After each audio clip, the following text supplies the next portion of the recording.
എല്ലാ ആക്രമണങ്ങളെയും പിണറായി വിജയൻ ന്യായീകരിക്കുകയും പ്രോത്സാഹിപ്പിക്കുകയുമാണെന്ന് പ്രതിപക്ഷ നേതാവ് വി ഡി സതീശൻ പറഞ്ഞു. ബാലുശ്ശേരിയിൽ നടന്ന കുറ്റവിചാരണ ജനസദസ്സ് ഉദ്ഘാടനം സംസാരിക്കുകയായിരുന്നു അദ്ദേഹം.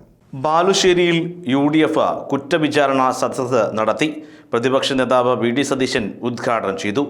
എല്ലാ അക്രമങ്ങളെയും ന്യായീകരിച്ച് അതിന് പ്രോത്സാഹനം നൽകുകയും ചെയ്യുന്ന മുഖ്യമന്ത്രി പിണറായി വിജയൻ അധപ്പതിച്ചെന്ന് പ്രതിപക്ഷ നേതാവ് ഉദ്ഘാടന പ്രസംഗത്തിൽ പറഞ്ഞു. സംസ്ഥാനത്തെ മുടിഞ്ഞ തറവാടാക്കി മാറ്റി.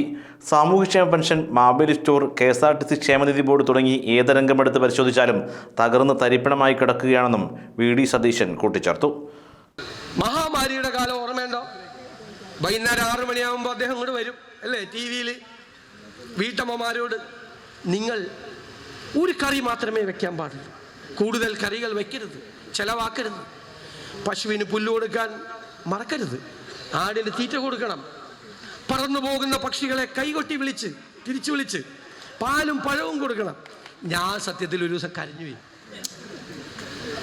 മനുഷ്യരോട് മാത്രമല്ല, സർവ്വജീവജാലങ്ങളോടും ദയാവായ്പുള്ള ഒരു മനുഷ്യൻ. 2 മാസം കഴിഞ്ഞപ്പോഴാണ് മനസ്സിലായത് അതിൻ്റെ പുറകിൽ കൊള്ളയായിരുന്നു, കൊള്ള. മെഡിക്കൽ സർവീസസ് കോർപ്പറേഷൻ 1032 കോടി രൂപയുടെ അഴിമതി. PP കിറ്റ് ഓർമ്മയുണ്ടോ? 450 രൂപയ്ക്ക് തിരുവനന്തപുരത്ത് കിട്ടുന്ന PP കിറ്റ് 10,000 എണ്ണം 1550 രൂപയ്ക്ക് മേടിച്ചു. 7 രൂപയുടെ ഗ്ലൗസ് കോടിക്കണക്കിന് 14 രൂപയ്ക്കും മേടിച്ചു. പിന്നെ ഞങ്ങൾക്ക് പറ്റിയതെല്ലാം മേടിച്ചു. Oximeter, thermometer, fridge. ഞങ്ങൾ ലോകായുക്തയെ കൊണ്ട് കേസ് കൊടുത്തു.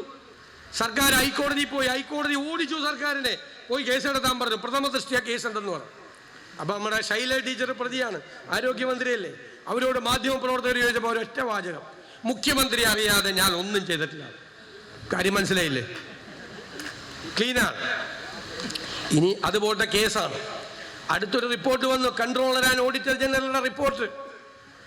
മഹാമാരിയുടെ കാലത്ത് കാലാവധി തീരാൻ പോണ മരുന്നും കാലാവധി തീർന്ന മരുന്നും 100 കണക്കിന് ആശുപത്രികളിലൂടെ വിതരണം നടത്തും. കാലാവധി തീരാൻ പോണ മരുന്നും തീർന്ന മരുന്നും മരുന്ന് കമ്പനികൾ കത്തിച്ചു കളയണമെന്നാണ് നിയമം. അപ്പൊ ഇവിടെ ടെൻഡർ ഇടും. ഒരു ഉദാഹരണത്തിന് 100 കോടി രൂപയുടെ ഒരു ടെൻഡർ. അപ്പൊ ഈ മരുന്ന് കമ്പനി പറയാ, ഞങ്ങൾ ഈ മരുന്ന് അങ്ങോട്ട് തന്നേക്കിട്ട്, ഇത് കത്തിച്ചു കളയാൻ പോണ മരുന്ന്, ഞങ്ങൾക്ക് 20 കോടി തന്നാൽ മതി, ബാക്കി 80 കോടി ഞങ്ങൾ മറ്റേ പെട്ടിയില്ല, ഇത് ഞാൻ പറഞ്ഞ മറ്റേ പെട്ടിയിൽ ഇട്ടേക്കാം. ഓക്കെ, ഇവർക്ക് വെറുതെ കിട്ടിയാൽ 20 കോടി കത്തിക്കാൻ പറ്റും. 100 കോടിയല്ല, 100 കണക്കിന് കോടി. ഉദാഹരണം പറഞ്ഞതാണ്, 100 കണക്കിന് കോടി രൂപയുടെ. അപ്പോൾ അവിടെ നിന്ന് ചോദിക്കുകയാണ്, കാലാവധി തീരാൻ പോണ മരുന്നും കാലാവധി കഴിഞ്ഞ മരുന്നും കഴിച്ചാൽ എന്താ കുഴപ്പമാണ്?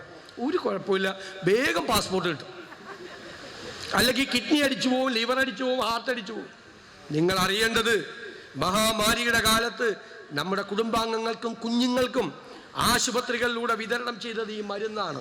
കമന്ന് വീണാൽ കാൽപ്പണവുമായി പൊങ്ങുന്ന കൊള്ളക്കാരുടെ സർക്കാരാണ് പിണറായി സർക്കാർ. സംശയമുണ്ടോ? ഇപ്പൊ ഇറങ്ങിയിരിക്കുകയാണ്. കറുപ്പ് കാണാൻ പാടില്ല, കറുത്ത ഷർട്ട് കാണാൻ പാടില്ല, കറുത്ത ചുരിദാർ പാടില്ല, കറുത്ത തുണി പാടില്ല, കറുത്ത കൊടി പാടില്ല.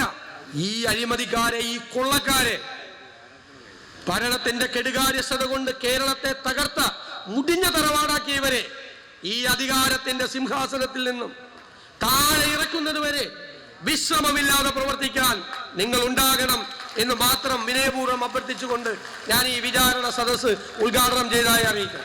Chairman P. മുരളീധരൻ നമ്പൂതിരി അധ്യക്ഷനായിരുന്നു. സാജിദ് നടുവണ്ണൂർ കുറ്റപത്രം സമർപ്പിച്ചു. DCC president advocate Praveen Kumar, KP secretary PM നിയാസ, K. Raman master, DCC secretary Nijesh Aravind, Ahammed Kutty, Unnikulam തുടങ്ങിയവർ സംസാരിച്ചു.